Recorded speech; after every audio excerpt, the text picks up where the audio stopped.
Desde hace un par de años, varios sectores políticos y organizaciones sociales han insistido en que el paramilitarismo nunca ha dejado de existir y que, por el contrario, estos grupos son los responsables de muerte a líderes sociales y han ocupado aquellas zonas dejadas por las FARC después de la firma del proceso de paz. Rutas del Conflicto y Colombia Check investigaron los conceptos que rodean el término paramilitarismo, sus orígenes y si en la actualidad estos grupos siguen existiendo. Los grupos de autodefensa son aquellos grupos a los que el Estado les dio la capacidad de armarse para salvaguardar su terreno en función de una lógica contrainsurgente. Es decir, estos grupos que se armaban solo era para hacer operaciones defensivas en caso de que la insurgencia, llámese FARC o ELN, los atacara. Estos fueron legales desde la Constitución de 1886 del presidente Rafael Núñez Miguel Antonio Caro. La Constitución permitía que se crearan autodefensas bajo mando de las fuerzas militares. El problema es cuando se crea jurídicamente la herramienta para crear grupos de autodefensa y no bajo control de las fuerzas militares. Es decir, la autodefensa tiene una lógica contrainsurgente. Y lo otro son grupos de justicia privada, que ya son grupos de empresarios legales o ilegales que crean grupos privados armados para defender su operación criminal o legal. Las autodefensas como las conocemos realmente nacen desde 1964 en departamentos donde existía el latifundio, primero, y dos, donde había alta presencia de la insurgencia, FARC, ELN o en su momento M-19, Quintín Lame y pues la miríada de guerrillas que tuvimos.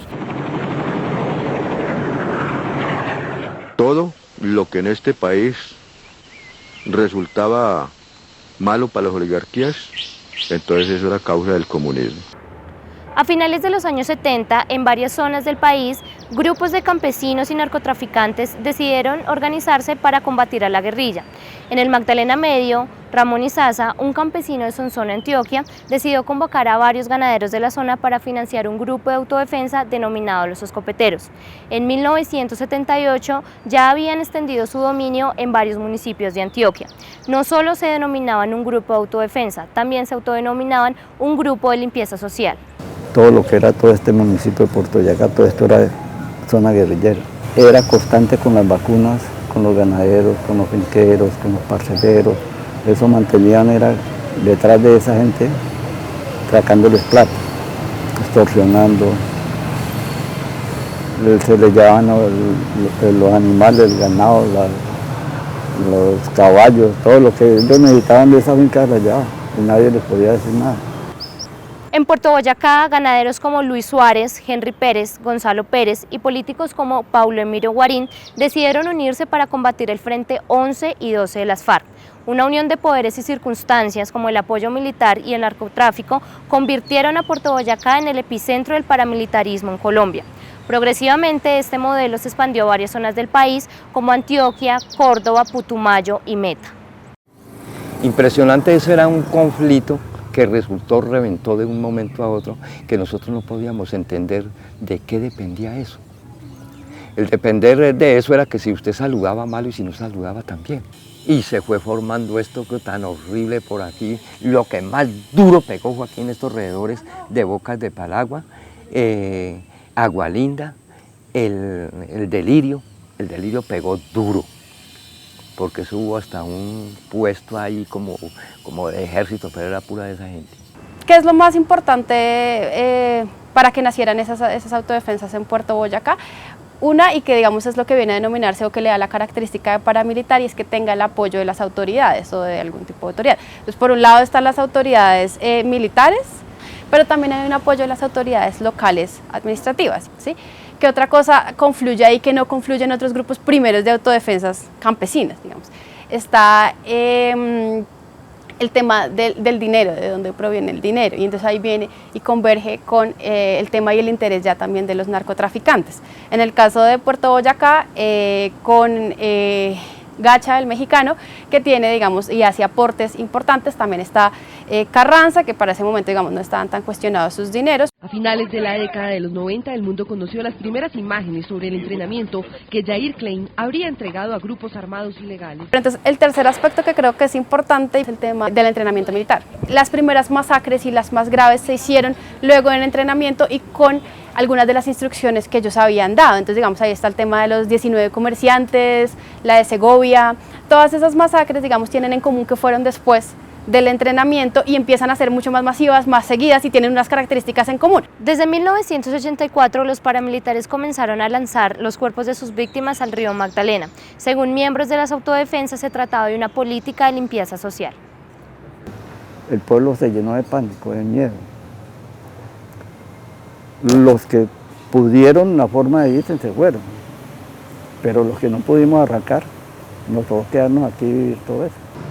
Entonces ya comenzaron con las masacres, con las muertes. Todos los días eso había dos, tres, por ahí botados hay unas calles, allá afuera, ahí donde está el aviso que les digo, por ahí en la Y, que le decimos, eso ahí amanecían 2, 3 botados ahí. Digamos, si sabían a dónde había un expendio de droga, iban y mataban a ese expendedor y a su familia, porque por aquí arriba mataron a una familia completa así. No se salvaron ni los niños. Las cosas de acabar hasta con familias. Yo estuve, por ejemplo, viviendo, aquí en esta casa, ¿cierto? Un ejemplo, casa no, este ranchito. Y ahí, donde está esa otra, ver una matazón de 7, 8 personas, que uno no sabía de qué o por qué o de qué dependía la muerte de esas personas, que nosotros sabíamos que eran personas sanas, trabajadores, humildes. Para varios sectores de la sociedad, los grupos paramilitares no han desaparecido. Sin embargo, aún es muy confuso si estas organizaciones tienen todas las características de un grupo paramilitar como lo hemos conocido en Colombia en los años 80 y 90. Los grupos de neoparamilitares, como lo llamamos hoy en día, simplemente son grupos de criminales desmovilizados de todos los grupos armados. En lo que llamamos bandas criminales o grupos armados organizados hay gente desmovilizada de las FARC, desmovilizada del ELN, desmovilizada de todos los frentes de autodefensas de Castaño, de Mancuso, que simplemente se reciclan en el negocio de la criminalidad. Y en Colombia históricamente todo criminal que comienza a tener control territorial empieza para mal a tener un discurso político que legitima sus acciones en territorio. Entonces muy posiblemente en esta transición todavía no tenemos grupos completamente consolidados como autodefensa en el sentido de contrainsurgencia, pero muy posible en un tiempo de 4 o 5 años volvamos a tener insurgencias y contrainsurgencias por la incapacidad del Estado de construir instituciones después del acuerdo de las FARC o del acuerdo de Ralito. Eso es algo muy importante. Vamos a generar otra vez los dos tipos. Un ejemplo, hoy en día en los medios de comunicación hablan del Clan del Golfo, que lo llamamos como paramilitares. Hay dos narrativas de eso que es muy interesante analizarlas. Oficialmente el Estado lo llama grupos armados organizados que operan como una mafia del crimen organizado. Narcotráfico, tráfico de armas, drogas ilícitas, minería ilegal sobre todo. Sin embargo, ellos mismos a su interior se organizan con otro nombre. Hacia el interior ellos no se llaman Cartel del Golfo, se llaman Autodefensas Unidas Gaitanistas de Colombia.